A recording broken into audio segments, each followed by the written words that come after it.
Thanks for joining us. The president is doubling down on the false claim that children are almost immune from the coronavirus, even as hundreds of thousands of children have been infected with it. And with unemployment around 12%, nearly 30 million Americans who lost their extra weekly unemployment benefits are counting on Congress and the White House to find agreement on a new relief package. The president traveled to Ohio today, a state where Republican Governor Mike DeWine just tested positive for COVID-19. Mr. Trump visited a Whirlpool factory before heading to a yacht club for a fundraiser. This afternoon, the president also claimed that Joe Biden wanted to take away people's guns and was, quote, against God. And as the U.S. approaches 5 million coronavirus cases and nearly 160,000 deaths, the president tried to paint an optimistic picture of the country's fight against the pandemic. A lot of wonderful things happening for the country. I'll probably be talking to you a little bit later about the coronavirus. We're going to try and keep that at about the same time. We have a lot of good information, some new information. Vaccines are doing very, very well. We had some good talks this morning on vaccines and on therapeutics. A lot of good things are happening, right? Nikole, Killion and Alayna Treene join me now. Nikole is a CBS News correspondent, and Alayna is a White House reporter for Axios. Welcome to you both. Let's start with the negotiations over pandemic relief. Nikole, White House Chief of Staff Mark Meadows is saying the president will act if lawmakers cannot agree. What is the latest on the talks, and what could the president actually do?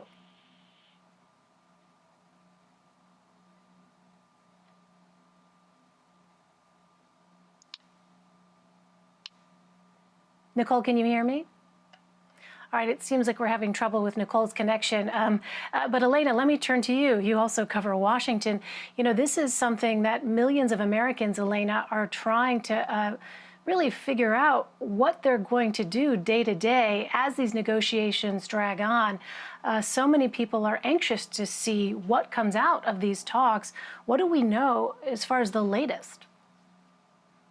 So leaders so the White House has their own negotiators on Capitol Hill, Chief of Staff Stephen Mnuchin, and they're going into a meeting right now, actually, with Nancy Pelosi, the House Speaker, and the Senate leader or Senate Minority Leader, Senator Schumer, and they're trying to really find any areas of agreement that they can. Now, I know that they're still very much far apart. People had wanted this bill to be passed last Friday, when a lot of some of the enhanced unemployment benefits and as well as the evictions moratorium, some of those benefits expired last week. They still don't have a bill, and it looks like they're still very far from having a bill this week. So I think they're just really trying to find any common ground right now in the hopes that they can actually get a bill done. Well, on another topic, Alayna, you have some new reporting on the GOP conference last week, and specifically the focus on messaging. What did House Minority Leader Kevin McCarthy tell Republicans they should be talking about ahead of the election? So House Republican leader Kevin McCarthy met with his conference last week in the Capitol Visitor Center and basically walked them through a PowerPoint presentation of what their stump speeches should look like on the campaign trail this fall.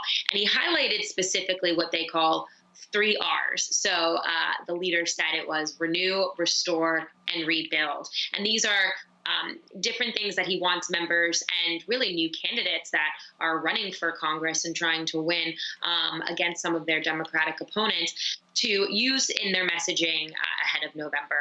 And so some of these apply to the renew part, applies to the individual, renewing the American way of life. And that's trying to apply to school choice and to expanding broadband and individual freedoms. The rebuild is on rebuilding kind of the economy back from being hammered by COVID and what the pandemic has done to small businesses. And then there's also the aspect of, they bring up China for many constituents, which is a huge issue in trade, and trying to, show how we want to bring jobs back to America. So that's kind of the platform that he's pushing, and lawmakers are very happy with it. They have been asking for some sort of platform from the Republican leaders. So I think we'll see more of that in the weeks ahead. Yeah, it was really striking in your piece, this quote by Representative Patrick McHenry, a Republican of North Carolina, who said, messaging is challenging in the midst of a pandemic. That would seem to be an understatement, I imagine. All right, we have Nikole now. Nikole, let me turn to you. We are just weeks away from the Republican National Convention. What is the latest on President Trump wanting to accept his party's nomination at the White House? Well, the president has made it increasingly clear that he thinks that the White House could be a suitable venue for him to deliver his acceptance speech. One of his main arguments is that he believes it would be cost effective and it would save the government a lot of money as opposed to having to do this at an outside venue where you're going to have to spend more money on things like travel and security. So the president has been advocating to do this at the White House, potentially with the backdrop of the South Lawn, but that has raised a lot of eyebrows and questions about the optics and ethics of doing something like this. Of course, the president is not subject to the Hatch Act, which prohibits federal employees from, campaigning or holding political activities in their official capacity. And so while he may be exempt from that, it certainly could potentially put some of his staffers in a bind, although, the White House has indicated that it intends to follow the law on that point. So ultimately, we still have to wait and see. Another interesting idea that was thrown out by Mark Meadows, the president's chief of staff, in an interview yesterday was potentially maybe not doing it outside, on the South Lawn, for instance, but perhaps doing it inside of the White House, specifically the East Wing, which is the private residence as opposed to the official part of the White House. So that's an interesting workaround. Again, though, no official plans have been announced as of yet. Wow, it sounds like a lot of possibilities are being considered. Alayna, let me turn to you again. You have some reporting on the presidential debates. The president's personal attorney, Rudy Giuliani, wrote a letter to the Commission on Presidential Debates requesting an additional debate or moving one up that's been scheduled already. What is behind that request, and how did the commission respond?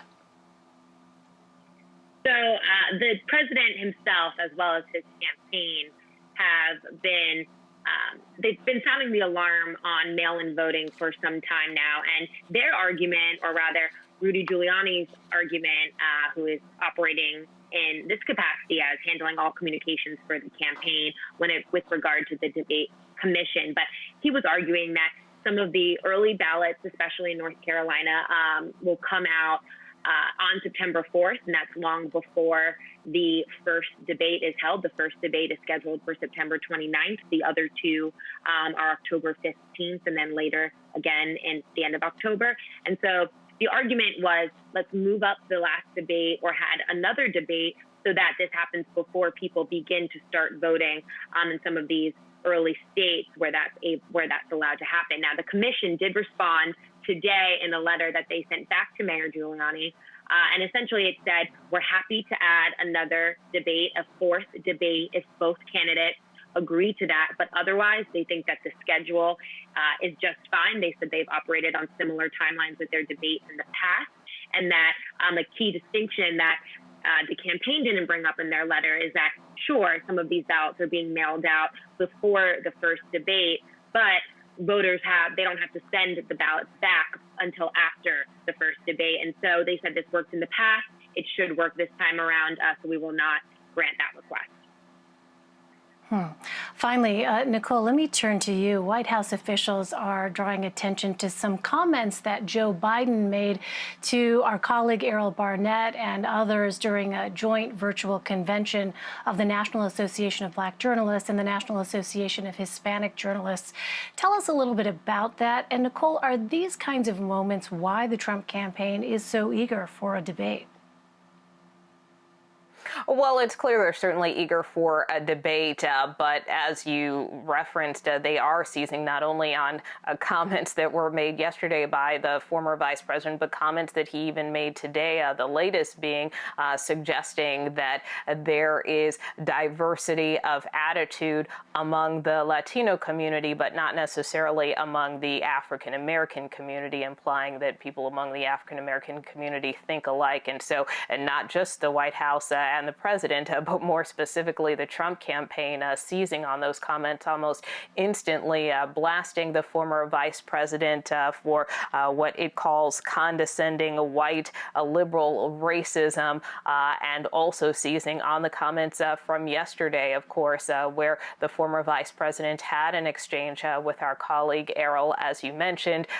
This was at a point in time in the interview where Errol was questioning the former vice president about whether or not he had taken a cognitive test, and the former vice president pushed back and suggested, well, you know, that's like you taking a test for cocaine. Are you a junkie? And so, again, the Trump campaign seizing on that, suggesting that the former vice president is insensitive to not only African-American reporters, but African-American voters. And, you know, the Biden campaign has kind of pushed back on those remarks and the line of questioning from that conference. But still, you know, it kind of harkens back to when the former vice president did that one interview with the Breakfast Club where he had those comments, "You ain't black." And there again, you know, it's just an opening for the Trump campaign to try to discredit the former vice president as it relates to African-American voters. That being said, the bulk